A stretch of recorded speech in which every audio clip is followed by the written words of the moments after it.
नमस्कार, आपण पाहत आहात बहुजन हिताय न्यूज, जनसामान्यांचा बुलंद आवाज। बाबासाहेब आंबेडकरांचा डॉक्टर बाबासाहेब आंबेडकरांचा डॉक्टर बाबासाहेब आंबेडकरांचा भारतीय राज्यघटनेच्या शिल्पकारांचा भारतीय राज्यघटनेच्या शिल्पकारांचा। म्हणून बाबासाहेब आंबेडकर सावित्रीला पुढे महात्मा ज्योतिबा फुले थोडेसे आंबेडकरांचा आदर्श घेऊन आपण सर्व पुढे जा। या शाळेचं नावही आपण पुढे प्रगती पथावरूया असे मी मनोकामना प्रार्थना करतो। मला या ठिकाणी गीत गाण्याची संधी दिल्याबद्दल मी तुम्हा सर्वांचे मनापासून आभार मानतो। धन्यवाद। जय हिंद। विश्ववंदनीय विश्वरत्न या भारत मातेचे सुपुत्र भारतीय राज्यघटनेचे एकमत शिल्पकार तुम्हा आम्हा सर्वांचे उद्धार करते। ज्यांचा आज जन्मदिवस आहे 152 देशामध्ये ज्यांचा जन्मदिवस साजरा होतो असे डॉक्टर बाबासाहेब आंबेडकर यांच्या जन्मदिनाच्या तुम्हा सर्वांना आभार मानून अशा अनंत कोटी कोटी शुभेच्छा देतो आणि बाबासाहेबांच्या चरणाला वंदन करतो। बाबासाहेब आंबेडकरांचा जन्म मध्य प्रदेशमध्ये महू या गावी झाला आणि बाबासाहेबांनी सुरुवातीपासूनच त्यांचं चर्चल असं वर्तन होतं। बाबासाहेब आंबेडकरांचे वडील सुभेदार रामजी हे त्यांना घडवण्यासाठी रात्र जागून काढायचे। त्यांना नवीन नवीन जसे युनिफॉर्म घ्यायचे तसे नवीन नवीन पुस्तके घ्यायचे आणि म्हणून ते सांगायचे की जो पुस्तक वाचतो त्याचं मस्तक हे शुद्ध झालेलं असतं आणि शुद्ध झालेलं मस्तक कोल्हापुरं मस्तक होत नसतं। आणि म्हणून त्यांना जरी सुद्धा जे सुभेदार असताना सुद्धा अतिशय कडक शिस्तीचे असताना सुद्धा बाबासाहेब आंबेडकरांनी त्यांनी खूप असे चांगले संस्कार दिले आणि त्यामुळंच की वर्गाबाहेर बसून सुद्धा त्यांनी या भारताचं अतिशय उत्कृष्ट असं संविधान दिलं आणि त्या संविधानामुळेच आज आपल्या कार्यक्रमाला आवर्जून उपस्थित असलेले शाहीर त्यांनी म्हणजे बाबासाहेबांचा त्यांच्या घराला म्हणजे पदस्पर्श झाला असं त्यांचं सांगणं आहे। खरोखर ते भाग्यवान आहे की ते आज आपल्यामध्ये आले आणि त्यांनी अतिशय सुमधुर आणि मंजुळ आवाजामध्ये बाबासाहेबांच्या कार्याचा आणि तुम्ही काय करावं त्याचा आढावा घेतलेला आहे। तर आजच्या या कार्यक्रमाला एक फाउंडेशनचे मॅनेजर आदरणीय खरोखरच त्यांचं कौतुक करावं तेवढं थोडंच आहे जाधव सर, त्याचबरोबर मरे सर, आबा सर, गवळे सर हे तरुण मंडळी जेव्हा मला माहिती झाली की नूतन मध्ये त्या प्रशिक्षणाची बस आलेली आहे आणि मला जेव्हा गेलो त्यांनी अतिशय आदरपूर्वक मला सांगितलं की सर आपण जे काही गोरगरिबांची मुलं आहे कष्टकऱ्यांची मुलं आहे की या मुलांना शिक्षणाची गरज आहे आणि डिजिटल इंडिया सांगितलं जातं तरी सुद्धा संगणकीय युगामध्ये याच्या काही गोष्टी घडत आहेत। तर यासाठी प्रशिक्षण घेताना प्रशिक्षण करताना 15,000-16,000 रुपये पुढे राहणार आहे आपल्या गोरगरिबाच्या लेकरांना आणि हे मोफत प्रशिक्षण उपलब्ध करून दिलं। त्यामुळं त्यांच्या फाउंडेशनचं मी ज्ञानसत्य शिक्षण संस्थेच्या वतीने खूप खूप ऋणविधी करतो। असं सहकार्य असू द्यावं आणि विद्यार्थी मित्रांनो की बाबासाहेब आंबेडकरांनी जर 8-8 तास अभ्यास करून जर आपल्याला म्हणजे खूप काही शक्ती दिलेली आहे, ऊर्जा दिलेली आहे आणि त्याचं जर चीज करायचं असेल तुम्हाला तर बलशाली बनलं पाहिजे।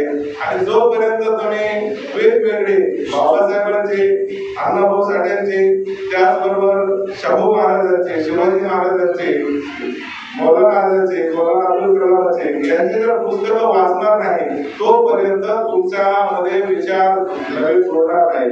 आणि म्हणून आज ज्या बापाची आपण जयंती साजरी करतो त्या बापाची जयंती शिस्तीमध्ये खूप असा पूर्ण म्हणजे भारतभरात नाही जगभर असा कुठलाही नेता नाही की एवढी मोठ्या प्रमाणामध्ये बाबासाहेबांची त्यांची जयंती साजरी होते आणि ती सुद्धा शिस्तबद्ध पद्धतीने होते.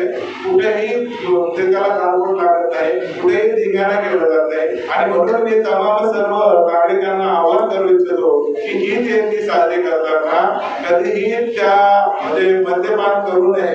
त्यामध्ये शिस्तीमध्ये बाबासाहेब आंबेडकरांनी जीवनभर एक प्रसंग सांगितलेला आहे की बाबासाहेबांना अभ्यास करत असताना थोडं कणकण वाटायला लागले आणि कणकण वाटत असताना डॉक्टर म्हणाले की थोडी जर रम घेतली तर बंद होईल. तर डॉक्टर बाबासाहेब आंबेडकर त्या डॉक्टरला म्हणले तुला डॉक्टर कोणी केलं, याच मला संशोधन करावं लागेल. कारण बाबासाहेब आंबेडकर एवढे मोठे विद्वान होते की ते कधीही कोणाच्याही नशेच्या आहारी गेले नाही आणि ते चिन्हवान होते, गुणवान होते आणि त्याचमुळं त्यांनी नवीन अशी क्रांती केली आणि त्यामध्ये की शिक्षणाची जी जसं महात्मा ज्योतिबा फुलेंनी शिक्षणाची धुरा आपल्या खांद्यावर घेतली तशी बाबासाहेब आंबेडकरांनी औरंगाबाद शहरामध्ये या आशिया खंडामधलं नंबर 1 शहर औरंगाबाद शहर आणि तिथे पीपल एज्युकेशन सोसायटीच्या नावाखाली ते गोरगरिबाच्या मुलांसाठी बाबासाहेब आंबेडकर असेल, मिलिंद कॉलेज असेल हे सुरू केलं आणि त्याच नागपूर मनामधला एक मी छोटासा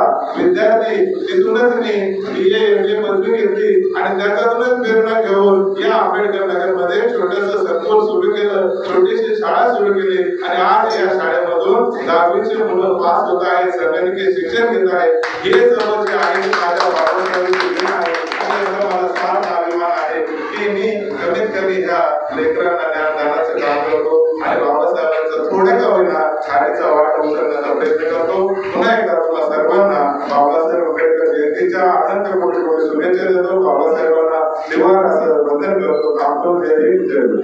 विश्वरत्न विश्वभूषण भारतीय राज्यघटनेचे एकमेव शिल्पकार भारत मातेचे सुपुत्र वंदनीय डॉक्टर बाबासाहेब आंबेडकर यांच्या 133व्या जयंतीनिमित्त सर्व भारतवासियांना, सर्व बहुजनांना ज्ञानसंदीप शिक्षण संस्थेच्या वतीने संस्था प्रमुख या नात्याने प्रकाश सोनवणे यांच्याकडून खूप खूप अशा शुभेच्छा देतो आणि सर्वांना सांगू इच्छितो की बाबासाहेब आंबेडकरांच्या जन्मदिनी सर्वांनी शांततेत जयंती साजरी करावी आणि हर्ष उल्लासामध्ये साजरी करावी.